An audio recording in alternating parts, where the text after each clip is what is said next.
रुकने parliament engineer Abdul Rashid की अर्जी पर सुनवाई हुई। दिल्ली की पटियाला हाउस कोर्ट में सुनवाई हुई। अर्जी में पार्लियामेंट सेशन में हिस्सा लेने की इजाजत देने की मांग की गई है। रुकने पार्लियामेंट की मांग पर एनआईए कोर्ट को नोटिस जारी किया गया है। अब इस मामले में अगली सुनवाई 21 नवंबर को होगी। 1 दिसंबर से आपको बताएं कि संसद का शीतकालीन सत्र विंटर सेशन शुरू होना है। तो इस वक्त की बड़ी खबर बता रहे हैं कि आज एनआईए को नोटिस जारी किया गया है। जब अर्जी पर सुनवाई की गई रुकने पार्लियामेंट बारामुल्ला से सांसद इंजीनियर अब्दुल रशीद की पार्लियामेंट सेशन में शामिल होने के लिए 21 नवंबर को अब इस पूरे मामले पर अगली सुनवाई होगी। अर्जी में कहा गया कि पार्लियामेंट के इजलास में शिरकत करने की इजाजत दी जाए, जिसके बाद एनआईए को आपको बताएं कि पटियाला हाउस कोर्ट की तरफ से नोटिस जारी कर जवाब मांगा गया है। अब 21 तारीख को अगली समाअत होगी।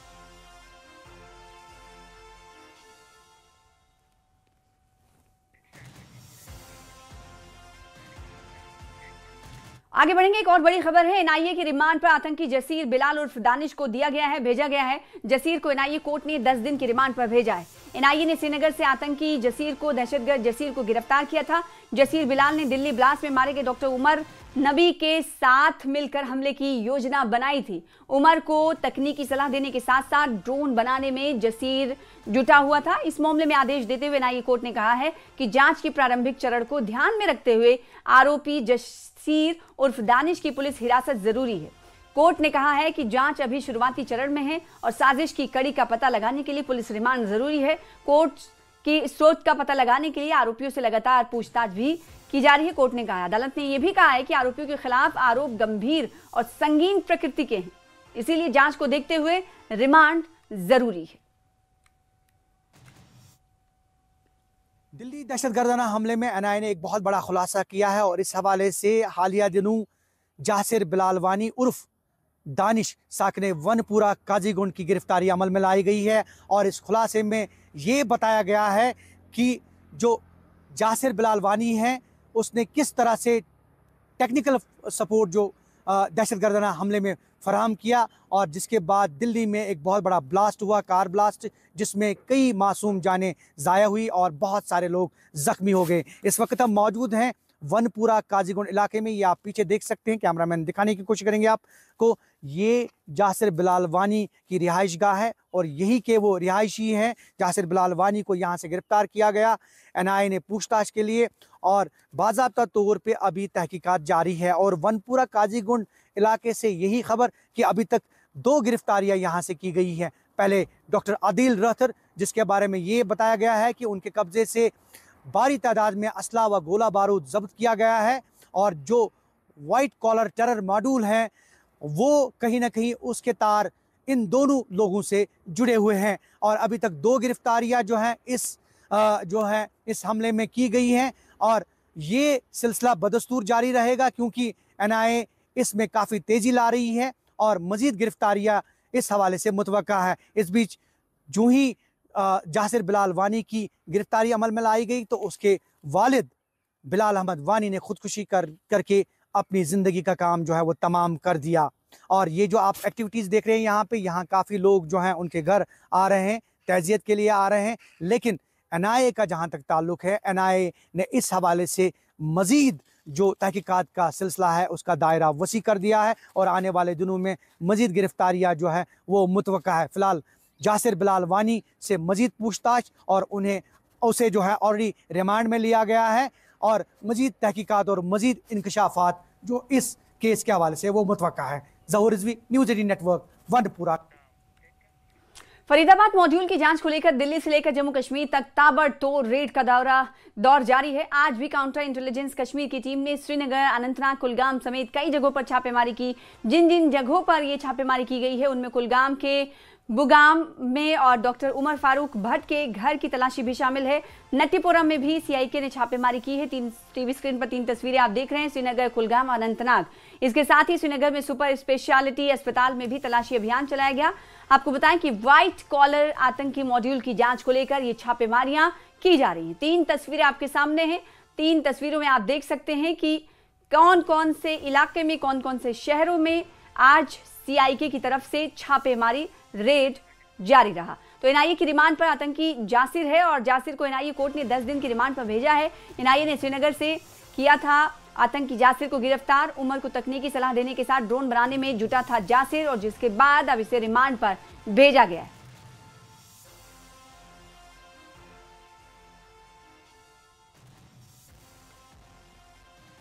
से ही साउथ कश्मीर और श्रीनगर की कई सारे इलाकों पे सीआईके की रेड्स जारी हैं। आपको बताते चले ये रेड्स जो हाल ही में दिल्ली में रेड फोर्ट पे ब्लास्ट हुआ था उसकी जानिब से चल रही हैं और वही हमने देखा हाल ही में नौगाम में भी जो पुलिस स्टेशन में एक ब्लास्ट हुआ था उसकी जानिब से अभी कई सारी कड़ियां खुलती हुई जा रही हैं, जिसके चलते हुए हमने देखा लगातार इस वक्त सीआईके की तरफ से अक्रॉस कश्मीर ये रेड्स चल रहे हैं। और आज श्रीनगर के सुपर स्पेशलिटी हॉस्पिटल जो काकसराई में है एसएमएचएस हॉस्पिटल के पास, वहां पे भी सुबह सुबह सीआईके की रेड्स चली और सुनने में आ रहा है कि डॉक्टर उमर फारूक जो एसएमएचएस में एक डॉक्टर है उनका नाम सामने आ रहा है। आपको बताते चलें कि अब जबकि एसआई ने केस पकड़ा है तो एक एक करके गिरफ्तारियां हो रही हैं। हमने देखा इससे पहले भी साउथ कश्मीर के कई सारे डॉक्टर्स हैं जिनकी गिरफ्तारी हुई और अब जाके जो शिकंजा है ये श्रीनगर में भी कसा जा रहा है, इसी उम्मीद के साथ कि जब जब ये गिरफ्तारियां होंगी सामने नाम आएंगे और कहीं ना कहीं ये जो कड़ी है ये और आगे चलती जाएगी और जो एक्चुअल खुलासा है वो सामने आएगा। न्यूज़ 18 के लिए खान के साथ श्रीनगर से मैं सरोज कफील। काउंटर इंटेलिजेंस कश्मीर सीआईके की तरफ से आज सुबह सवेरे जिला अनंतनाग और जिला कुलगाम में रेड्स कंडक्ट की गई और हम आपको बताएं कि दिल्ली ब्लास्ट के बाद जो तहकीकात का जो सिलसिला है वो बदस्तूर जारी है। कई जगहों पर छापामार कार्रवाइयां अंजाम दी जा रही है। इस हवाले से जनूबी कश्मीर के जिला अनंतनाग और जिला कुलगाम में भी आज सुबह सवेरे छापामार कार्रवाइयां अंजाम दी गई। अगर हम अनंतनाग की बात करें, अनंतनाग के शांगस इलाके में और उसी तरह से कुलगाम के बुगाम इलाके में भी छापामार कार्रवाइयां जो है अंजाम दी गई और इस हवाले से कई लोगों से पूछताछ का सिलसिला बदस्तूर जारी है। कई लोगों को डिटेन किया गया है और कई लोगों को अभी तक जो है पूछताछ के लिए हिरासत में लिया गया है ताकि क्वेश्चनिंग की जाए और मामले की तह तक जो है वो पहुंचा जाए। और ये जो सिलसिला है ये आइंदा दिनों भी जारी रह सकता है। मजीद इंकशाफात जो हैं वो मुतवक्का है। Zahoor Rizvi, news 18 network, Kulgam. CM Omar Abdullah ने एचएमटी शालटेंग के बाहरी इलाके का दौरा किया और स्कर्ट्स का दौरा किया और नौगाम ब्लास्ट में मारे गए एजाज अहमद के ख़ानदान से अहले खाना से मुलाकात की। इस दौरान सीएम उमर अब्दुल्ला ने एजाज अहमद के अहले खाना से ताज़ियत जाहिर की। आपको बताएं कि नौगाम में फरीदाबाद से लाए गए विस्फोटक पदार्थ में हुए ब्लास्ट से 9 लोगों की जान चली गई थी और कई लोग घायल हुए थे। जख्मियों का इलाज अभी भी अस्पताल में जारी है।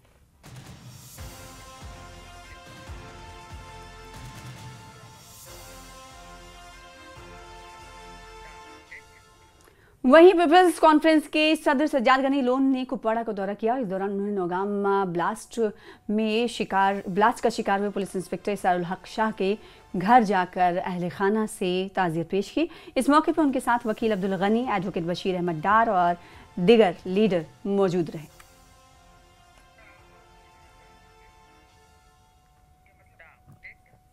वहीं पीडीपी की सदर महबूबा मुफ्ती और दीगर नेताओं ने नौगाम ब्लास्ट हादसे का शिकार हुए इंस्पेक्टर शाह इसारुल हक के घर कुपवाड़ा जाकर मुलाकात की अहले खाना से और महलूक के अहले ख़ानदान के तई उन्होंने ताज़ियत का इजहार किया। नौगाम वाक़े पर पीडीपी की सदर ने महबूबा मुफ्ती ने कहा कि हमारे कई लोगों खासकर पुलिस एहलकारों ने अपनी जान गंवाई। पूरा कश्मीर शोक संतप्त परिवारों के साथ खड़ा है। महबूबा मुफ्ती ने कहा कि उनका मानना है कि जिम्मेदार लोगों को सज़ा मिलनी चाहिए लेकिन कश्मीरियों को इज्तमाई रूप से सज़ा मिलनी नहीं चाहिए। उधर जम्मू कश्मीर बीजेपी के प्रवक्ता एडवोकेट सुनील सेठी ने दिल्ली ब्लास्ट मामले पर भड़काऊ और गैर जिम्मेदाराना बयान देने के लिए पीडीपी की सदर महबूबा मुफ्ती और नेशनल कॉन्फ्रेंस के लीडरान के खिलाफ कार्रवाई की मांग की है। सेठी ने कहा है कि ये बेहद दुर्भाग्यपूर्ण है कि महबूबा मुफ्ती और डॉक्टर फारूक अब्दुल्ला जैसे नेताओं ने बेहद गैर जिम्मेदाराना बयान दिए हैं। उन्होंने कहा कि दहशतगर्दी का कोई मजहब नहीं होता लेकिन ये लीडर शायद इसे नहीं समझते। इस वक्त जुड़े हैं एडवोकेट सुनील सेठी, ये चीफ स्पोक्सपर्सन हैं जम्मू कश्मीर बीजेपी के। न्यूज़ 18 से बात करने के लिए आपका धन्यवाद। सुनील जी, आज आप प्रेस कॉन्फ्रेंस में ये कह रहे थे, आखिर आप इतने गुस्से में क्यों हैं? आपको क्यों लगता है कि जैसे महबूबा मुफ्ती के स्टेटमेंट्स हैं या बाकी कश्मीर सेंट्रिक लीडर्स के स्टेटमेंट्स वो गलत है? देखिए, मेरे देश का आम जन जो है वो मर रहा है ब्लास्ट में आम भारतीय जो है वो ब्लास्ट में मर रहा है। लाल किला में ब्लास्ट हुआ, आम आदमी मर गया। और जिन्होंने आतंकवादियों ने ये सारी वारदात की, अगर उसको कश्मीर का कोई पॉलिटिशियन जस्टिफाई करने की कोशिश करता है और उसको कनेक्ट करने की कोशिश करता है कि कश्मीर के हालात ऐसे हैं कि जिसकी वजह से जो है ये काम हो गया, तो फिर मेरा गुस्सा होना तो जरूरी है। मेरा ये मानना है कि आतंकवादी जिन्होंने ब्लास्ट किया, डॉक्टर उमर, जितना रिस्पॉन्सिबल डॉक्टर उमर है उतने रिस्पॉन्सिबल वो लोग भी हैं जो डॉक्टर उमर को जस्टिफाई करने की कोशिश करते हैं हालात के पीछे छुपा के। आप हालात का हवाला देके जस्टिफाई करने की कोशिश करते हो एक सुसाइड बम्बर को। क्या ये राजनीति है? कश्मीर की राजनीति को यह समझना पड़ेगा कि आप लोगों को आतंकवाद को अपोज करना है, आतंकवाद को सपोर्ट करने के लिए अगर कोई कश्मीर की राजनीति से, चाहे वो चीफ मिनिस्टर हो या फॉर्मर चीफ मिनिस्टर हो, अगर वो आवाज उठती है, या तो वो उस आवाज को खुद रोके, नहीं तो कानून को उस आवाज को रोकना पड़ेगा। हमारा ये मानना है कि जो लोग आतंकवाद को किसी भी तरीके से सपोर्ट कर रहे हैं या जस्टिफाई कर रहे हैं, उनके ऊपर कड़ी से कड़ी कार्रवाई होनी। क्या आपको लगता है कि एक मैसेज आपकी तरफ से, बीजेपी की तरफ से क्या है उन लोगों को जो ये स्टेटमेंट देते हैं और उनको भी जो इनके खिलाफ में आ सकते हैं? देखिए, जो कार्रवाई आतंकवादियों के खिलाफ हो रही है उसी तरह की माकूल कार्रवाई उनके खिलाफ भी होनी चाहिए जो आतंकवाद को किसी भी तरीके से समर्थन करते हैं या जस्टिफाई करने की कोशिश करते हैं। न्यूज़ 18 से बात करने शुक्रिया। कैमरामैन साहिबा के साथ में समीर भट्ट, न्यूज़ 18 जम्मू। और आगे बढ़ेंगे, इस वक्त की बड़ी खबर का रुख कर लेते हैं। उधमपुर हादसे का शिकार हुई है मिनी बस। बस में सवार कुल 25 लोग जख्मी हुए हैं। 5 लोगों को अस्पताल से छुट्टी मिल गई है। और इस हवाले से मरकजी वजीर डॉक्टर जितेंद्र सिंह ने डीसी से भी बात की है। तो बड़ी खबर इस वक्त की आपको दे रहे हैं। उधमपुर में आज एक मिनी बस हादसे का शिकार हुई और बस में आपको बताएं कि तकरीबन बताया जा रहा है कि 25 लोग सवार थे जो घायल बताए जा रहे हैं सभी, और 5 लोगों को अस्पताल से छुट्टी भी मिल गई है। इस हवाले से पोस्ट सोशल मीडिया एक्स पर किया है डॉक्टर जितेंद्र सिंह ने, मरकजी वजीर ने। उन्होंने कहा है कि मेरी डीसी से बात हुई है। देखिए, ये हादसे की तस्वीर भी आप देख रहे हैं और दूसरी तरफ मरकजी वजीर की जानिब से जो डीसी से बात की गई है उस पोस्ट को भी आप देख रहे हैं टीवी स्क्रीन पर। और कई जो घायल हुए लोग हैं उनमें से 5 लोगों को अस्पताल से छुट्टी भी मिल गई है। तो उधमपुर में एक दिलदोज हादसा पेश आया है। हादसा किस कदर तस्वीरों में देखकर अंदाजा लगा सकते हैं। मिनी बस जो है गहरी खाई में जाते जाते गिरे बची और फिर जख्मी जो लोग थे उन्हें अस्पताल में भर्ती कराया गया, जिसके बाद जीएमसी उधमपुर से 5 लोगों को अस्पताल से छुट्टी भी मिली।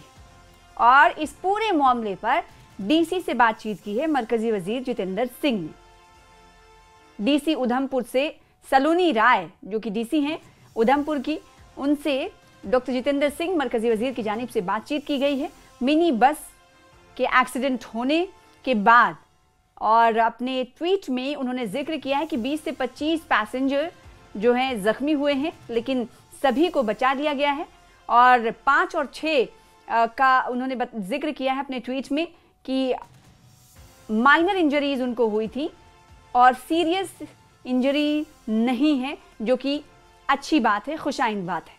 बस में कुल 25 लोग सवार थे और साथ ही साथ जब सभी माइनर इंजरी के तहत अस्पताल में भर्ती कराए गए, जिसमें से 5 लोगों को छुट्टी भी मिल गई है। तो उधमपुर में हादसे का शिकार मिनी बस हुई है, जिसके बाद डॉक्टर जितेंद्र सिंह मरकजी वजीर ने उधमपुर की डीसी मिस सलोनी राय से बातचीत की फोन पर और बातचीत कर पूरे हालात के हवाले से जानकारी हासिल की है। हमारे साथ हमारे संवाददाता, हमारे नुमाइंदे सुरेंद्र सिंह जुड़ रहे हैं। इस पूरी खबर पर जानकारी उन्हीं से लेंगे। सुरेंद्र, ये बताइएगा कि कितने बजे ये हादसा पेश आया, जिसके बाद हमने देखा कि मरकजी वजीर डॉक्टर जितेंद्र सिंह ने उधमपुर की डीसी सलोनी राय से बातचीत की है फोन पर, और कहा यह जा रहा है कि अस्पताल से 5 लोगों को छुट्टी भी दे दी गई है। उनके ट्वीट से जाहिर हो रहा है कि बहुत ज्यादा इंजरी किसी को नहीं हुई है। देखिए, सुबह 8:50 पे ये गाड़ी जो थी तनाल से उधमपुर के लिए आ रही थी और तलपड़ के गांव पड़ता है, वहां पे ये काफी गहरी खाई में गिरी थी। उसके बाद लगातार जो है प्रशासन की तरफ से वहाँ पे मेडिकल की टीम और एम्बुलेंस वहाँ के लिए रवाना कर दी गई थी और वहाँ पे बच्चों को लोकल लोगों ने रेस्क्यू करके हॉस्पिटल लाया था जीएमसी उधमपुर में जी। उसके बाद इनका इलाज लगातार यहाँ चल रहा था और एडमिनिस्ट्रेशन की तरफ से, पुलिस की तरफ से लगातार इस पे नजर थी। और जैसे कि आप ऐसे उसके बाद जो यहाँ के प्रशासन ने 5 से 6 बच्चों को, खासकर इसमें गर्ल्स स्टूडेंट थे, तो उनको घर के लिए यहाँ से भेज दिया है और बाकी लोगों का वहाँ पे इलाज चल रहा है। लेकिन तो एग्जैक्ट क्या आंकड़ा सामने आ पाया कि कितने लोग इस बस में सवार थे? 20 से 25 पैसेंजर्स का जिक्र कर रहे हैं डॉक्टर जितेंद्र सिंह अपने ट्वीट में। एग्जैक्टली कितने लोग घायल हुए थे और क्या इसमें स्टूडेंट्स ही थे या हाँ, इसमें 20 से 25 लोग ही गाड़ी में थे और सब लोगों को नॉर्मल इंजरीज में हुई थी और उनको उधमपुर हॉस्पिटल में लाया गया था। इलाज में यहाँ के पाया गया कि किसी को बड़ी इंजरी नहीं थी और किसी को भी रेफर जम्मू की तरफ से नहीं किया गया था। और अभी जो है 5 से 6 लोगों को घर से हॉस्पिटल से छुट्टी हो गई है और बाकी लोगों का इलाज वहाँ चल रहा है। लेकिन सबसे बड़ी बात इसमें ये रही कि एक्सीडेंट बड़ा था लेकिन उसमें किसी को बड़ी इंजरी नहीं थी, नॉर्मल इंजरी थी और सबका इलाज अच्छे से यहाँ पे हुआ। और उसके बाद ये हॉस्पिटल के प्रशासन और एडमिनिस्ट्रेशन ने लगातार इस पे नजर बना के रखी और अभी कुछ लोगों को, 5 से 6 लोगों को यहाँ से जो है घर के लिए भेज दिया है, बाकी लोगों का इलाज चल रहा है लेकिन कोई बड़ी इसमें इंजन नहीं है। तो ये सभी लोग स्टूडेंट थे? नहीं, इसमें पैसेंजर व्हीकल था, ये मेट्रोडोर थी और इसमें 12 से 13 जो है वो स्टूडेंट थे और बाकी जो सवारियां इसमें बैठी हुई थी। और ये ड्राइवर के एक मोड़ था, बड़ा सा मोड़ था, वहां से नीचे ये गाड़ी गिरी थी और उसमें इन लोगों को जब जैसे ही इंफॉर्मेशन मिलती है पुलिस मौके पे पहुंची और उनको उधमपुर जीएमसी में लाया गया। जी, हादसे की वजह क्या मालूम पड़ी है? अभी पुलिस ने इस केस को रजिस्टर किया है, अभी पुलिस इसमें छानबीन कर रही है। जैसे ही इसके ऊपर पुलिस का कोई प्रेस नोट या कोई ऑफिस ब्रीफिंग आई किस तरह से एक्सीडेंट हुआ है, उसके बाद ही पुलिस बाइक। ठीक, बहुत शुक्रिया हमारे साथ जुड़ने के लिए सुरेंद्र, इस खबर पर ज्यादा जानकारी देने के लिए। तो 20 से 25 लोग इस पूरे हादसे में जख्मी हुए, जिनमें से 5 से 6 लोगों को अस्पताल से छुट्टी भी मिल गई है। और राहत की बात यह है कि इस हादसे में किसी को संगीन चोटें नहीं आई, गंभीर चोटें नहीं लगी हैं, हल्की फुल्की इंजरी है जो 5 से 6 लोगों को इसलिए छुट्टी मिली है और कई लोग अभी भी अस्पताल में जेरे इलाज है।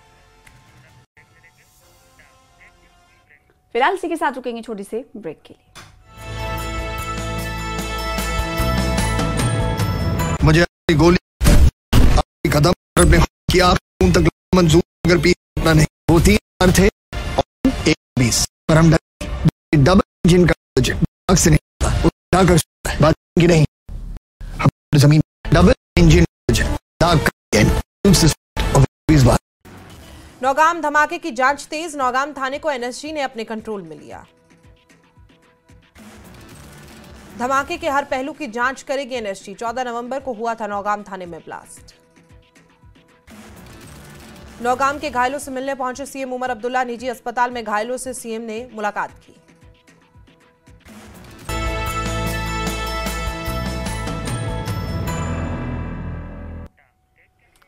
इकतालीसवीं नाको district level narco coordination committee की बैठक डीसी ऑफिस में डीसी डॉक्टर बिलाल मोहिउद्दीन और आला पुलिस अधीक्षक बडगाम निखिल बोरकर की सदारत में मुनक्किद की गई। इस बैठक में नशीली दवाओं के दुरुपयोग के खिलाफ चल रहे उपायों की समीक्षा और नशा मुक्त बडगाम के लिए नई रणनीति तैयार की गई। बैठक में एडीसी बडगाम, सभी एसडीएम, एसीडी, सीएमओ, डीएसडब्ल्यू और चिकित्सा अधीक्षक डीएच बडगाम, सभी सरकारी डिग्री कॉलेज के प्रिंसिपल्स, नगर कमेटी के ईओ और अन्य संबंधित अधिकारी शामिल हुए।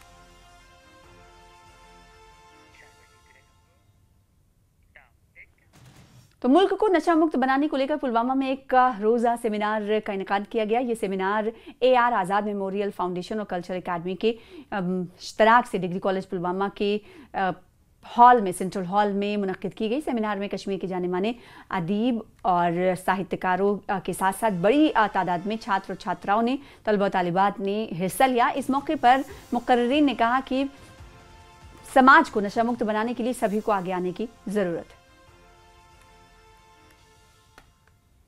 हमें काम करना है इज्तिमाई सतह पर भी और इनफरादी सतह पर भी।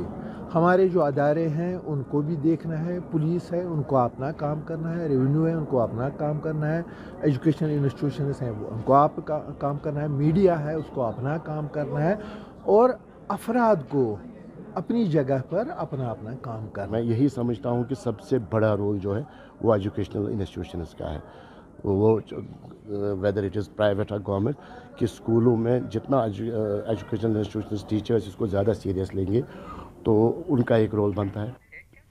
पुंछ के वार्ड नंबर 2 में शॉर्ट सर्किट से लगी आग से शारदा देवी नाम की महिला के मकान में रखा सारा सामान जलकर राख हो गया। मुतासरा खातून के मुताबिक अचानक ही बिजली शॉर्ट सर्किट हुआ, जिसके बाद इन्वर्टर की बैटरी ने आग पकड़ ली, जिससे पूरे मकान में रखा सामान जल गया। जब तक आग पर काबू पाया जाता तब तक घर में सामान जलकर राख हो चुका था।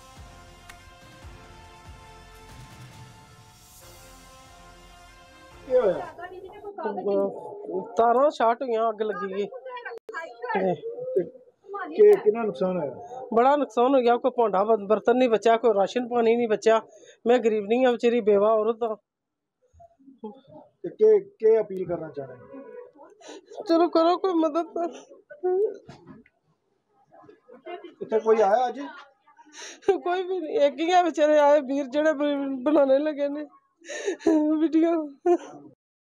पुंछ में मंगलवार को भारत पाकिस्तान नियंत्रण रेखा पर स्थित PM Shri girls high school Digwar में नशा विरोधी जागरूकता कार्यक्रम का आयोजन किया गया। नियंत्रण रेखा पर स्थित अन्य स्कूलों के बच्चों एवं शिक्षकों और विद्यार्थियों ने भाग लिया। इस कार्यक्रम की अध्यक्षता स्कूल के कार्यकारी हेड मास्टर चंद्रमोहन जग्गी और गतिविधि प्रमुख दर्शन भारती ने की, जबकि जिले के मुख्य शिक्षा अधिकारी मुख्तार मनहास इसके मुख्य अतिथि रहे, जहां वक्ताओं को नशा मुक्त अभियान के बारे में जानकारी दी गई। वक्ताओं की जानिब से और उनके उपरांत मुख्य शिक्षा अधिकारी ने नशा विरोधी जागरूकता रैली को झंडी दिखाकर रवाना किया। हमारा दिगवार स्कूल है, आज हमने रैली निकाली है। कोई किसी भी तरह का नशा नहीं करना, ना तम्बाकू ना बीड़ी। मेगा रैली के तौर पर ऑर्गेनाइज किया है government high school PM Shri Mardana में, जिसमें तमाम इंस्टीट्यूशन जो बॉर्डर के साथ जुड़े हुए थे सब ने पार्टिसिपेट किया, और उनके बच्चों ने भी और उनके उस्ताद इकराम ने भी। डिफरेंट क्लासेस के बच्चों ने इसमें पार्टिसिपेट किया और अपने व्यूज़ जो हैं वो रखे हैं। इसका अहम मुद्दा जो था आज का वो ये था कि हम इस बॉर्डर बेल्ट में जितने भी इंस्टीट्यूशन हैं, जितने भी यहाँ के हमारे मौजूद शहरी रहते हैं, हमारी कोशिश ये है कि हम इस पूरे एरिया को पूरी तरह से नशा मुक्त करवाया जाए। Islamic University of Science and Technology Awantipora में जल संरक्षण में उत्कृष्ट प्रदर्शन के लिए 6ठे राष्ट्रीय जल पुरस्कारों में सर्वश्रेष्ठ संस्थान का पुरस्कार दिया गया। ये पुरस्कार यूनिवर्सिटी के वीसी शकील अहमद रूमशू को दिल्ली स्थित विज्ञान भवन में दिया गया। Vigyan Bhavan to receive the National Water Award. Islamic University of Science and Technology has received the Water Award for developing a very innovative solution for channelizing the surface water, the groundwater, the water from the sewage treatment plant, from the rooftops, and that we are using for irrigation and various other uses in the university. We feel proud to have received this award today at New Delhi, and I congratulate all the faculty members, non-teaching staff and other stakeholders for making it possible. Thank you very much. Operation Sindoor के दौरान अपनी जान की आहुति देने वाले राजौरी के ADDC राजकुमार थापा की याद में राजौरी में एक क्रिकेट टूर्नामेंट का इफ्तिताह किया गया। ये क्रिकेट टूर्नामेंट राजकुमार थापा की शहादत को याद करने के मकसद से शुरू किया गया, जिसमें राजौरी जिले के अलग अलग इलाकों की टीम्स हिस्सा ले रही हैं। मुस्तफा वानी साहब का हम शुक्रिया अदा करते हैं कि उन्होंने आज एक मैच उनकी याद में ऑर्गेनाइज किया है। सब हमारा आज उनके लिए एक किस्म का ट्राइब्यूट है। ये क्रिकेट टूर्नामेंट एक तरफ तो डॉक्टर राजकुमार थापा जी जो फॉर्मर एडीडीसी राजौरी थे, जो एक बहुत ही डिसिप्लिन्ड ऑफिसर, बहुत ऑपरेशन सिंदूर के टाइम राजौरी वासियों की हिफाजत में अपनी जान कुर्बान कर दी। एक तरफ तो आज उनको हम ट्रिब्यूट पेश कर रहे हैं पूरे राजौरी की तरफ से, राजौरी की आवाम, यहाँ के बच्चों, यहाँ के डिपार्टमेंट्स की तरफ से, पूरी एजुकेशन फ्रेटर्निटी की तरफ से। वुशु चैंपियनशिप और किक बॉक्सिंग स्पर्धा के 28वें संस्करण में शोपियां के 54 गांव के इरहान ने शानदार प्रदर्शन करते हुए राष्ट्रीय स्तर पर स्वर्ण पदक गोल्ड मेडल हासिल किया है। इस कामयाबी का जश्न मनाने के लिए एक विशेष समारोह का आयोजन किया गया, जहां इरहान को पुरस्कार से सम्मानित किया गया। कार्यक्रम में कई बच्चे, कोचिंग स्टाफ और युवा एवं खेल विभाग के अधिकारी शामिल हुए। समारोह के बाद न्यूज़ 18 से इरहान ने कहा कि उनकी अगला जो मकसद है, लक्ष्य है, वो अंतर्राष्ट्रीय स्तर पर देश के लिए स्वर्ण पदक जीतना है। नेशनल चैंपियनशिप यानी कश्मीर की बात करेंगे, नेशनल खेलते हुए इन्होंने मेडल, गोल्ड मेडल जीता। बल्कि ये इनकी वाहवाही करना हमारा फर्ज बनता है और उनके पेरेंट जो है उनको भी हम मुबारकबाद पेश करते हैं, क्योंकि फार फ्लंग एरियाज में इस तरह के बच्चे स्पोर्ट्स में जिस तरह कमबैक करते हैं, स्पोर्ट्स में दिलचस्पी दिखाते हैं, तो यकीनन ये फख्र काबिल है। आपका इस्तेकबाल करते हैं।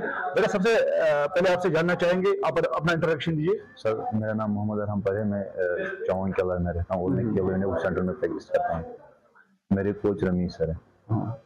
तो अरहान, इस फील्ड में आने के लिए आपको किसने मुतमईन किया है, तो कैसे आप आए? क्योंकि ये एक अलग सा खेल है जो शुपियान में बिल्कुल ना के बराबर खेला जाता था। सर 2021 में सर ऐसी यहाँ पे शोतान में डिस्ट्रिक्ट चैंपियनशिप हुई थी, तो सर हमारी स्कूल में तब मैं पढ़ा था अल मुस्तफा में। तो सर वहाँ पे आए थे, तो उन्होंने बोला था आपकी स्ट्रेंथ अच्छी है और आप मतलब उस एरिया से बिलोंग करते हो कि जहाँ पे स्ट्रेंथ और मतलब नेचुरली होती है, तो आप अगर खेलोगे आप मतलब बहुत अच्छा खेलोगे। फिर मैं तब से आया प्रैक्टिस। आपने किस खेल में गोल्ड मेडल हासिल किया और चैंपियनशिप जो खेली गई, क्या वो नेशनल थी, इंटरनेशनल थी? यानी कश्मीर में आप ही वाहिद एक बंदा है, एक लड़का है जिन्होंने ये मेडल जीता है। जी सर, पिछले साल भी थी, जैसे 68th नेशनल चैंपियनशिप जम्मू में हिल्ड है, जम्मू में, तो उसमें मैंने गोल्ड लिया था। और इस साल भी होस्ट कश्मीर में हुआ था 69th सुकूल नेशनल वुशु, इसमें भी मैंने गोल्ड लिया था। कश्मीर के लिए एक इकलौता मेडल हासिल किया। तो ऐसे बच्चे जब नेशनल या इंटरनेशनल पे अपने हुनर को आजमाते हैं और कामयाब होते हैं, तब आपको कैसा लगा कि जब आपके जो आपके तालिब इल्म है? मेरे लिए खुशी की बात ये थी कि पिछले साल जो उसका नेशनल था मैं उसमें भी प्रेजेंट था, और जो इस साल वाला नेशनल था मैं इसमें भी प्रेजेंट था जी। तो मैं अभी जो यहाँ पे फैसिलिटेशन प्रोग्राम चल रहा था, इसीलिए मैंने उसमें अपना नाम रखवाया था कि मैं एक मेडल के पीछे कितनों का हाथ होता है, मैं उसलिए आऊंगा इसमें। जी जी। एक मेडल लेने में खाली आराम का हाथ नहीं होता है, ना एक कोच का हाथ होता है, इसमें बहुत सारे लोगों का हाथ होता है। जैसे यूथ सेक्शन स्पोर्ट्स का हाथ है, JNK स्टेट स्पोर्ट्स काउंसिल का हाथ है, इसके पेरेंट्स का हाथ है, जो इसके साथ कलीग्स होते हैं उनका हाथ होता है, जो हमारे चीफ कोच ऑफ इंडिया है कुलदीप फांडू, उनका भी हाथ है। बहुत सारे लोगों का हाथ होता है कि एक बच्चे को कामयाब करने में। और मुझे अभी भी याद है जब मैं इसके स्कूल अल मुस्तफा स्कूल गया था, वहाँ पे हमारी डिस्ट्रिक्ट चैंपियनशिप थी, उनके स्कूल वालों ने हमें बोला था कि यहाँ पे बच्चों को थोड़ा सा सिखाओ। पहली बार, मुझे अभी भी याद है, पहली बार जब इसने एक पैड पे किक मारी थी, मेरा हाथ हिल गया था। और एक कोच को उसी टाइम पता चलता है कि इस बच्चे में कितनी टैलेंट करना है। जिला शोपियां में पहली मरतबा अनथक काम के जज्बे के तसलजुल के तौर पर CEO शोपियां ने दुबचंद पीर की गली और अहरबल शिकरू केलर सिद्धू यानी जिला शोपियां में नए डिजिटल साइन बोर्ड्स का आगाज किया गया है, खुसूसन अगलर DC ऑफिस, चौगाम, शोपियां और बोरी हालन में, ताकि सयाहती शोबे को फरोग दिया जा सके और सयाहों और आम लोगों को बर वक्त मालूमात फराहम की जा सके। महकमे सयाहत ने जदीद साजो सामान भी नस्ब किया है ताकि सयाहत और तरक्याती अथॉरिटी SDPKG की तरफ से फराहम की जाने वाली खदमात और सहूलियात को मजीद बेहतर बनाया जा सके और ज़िला शोपियां की सयाहती सलाहियत को उजागर करके बड़ी तादाद में सयाहों को मुतवज्जे किया जा सके।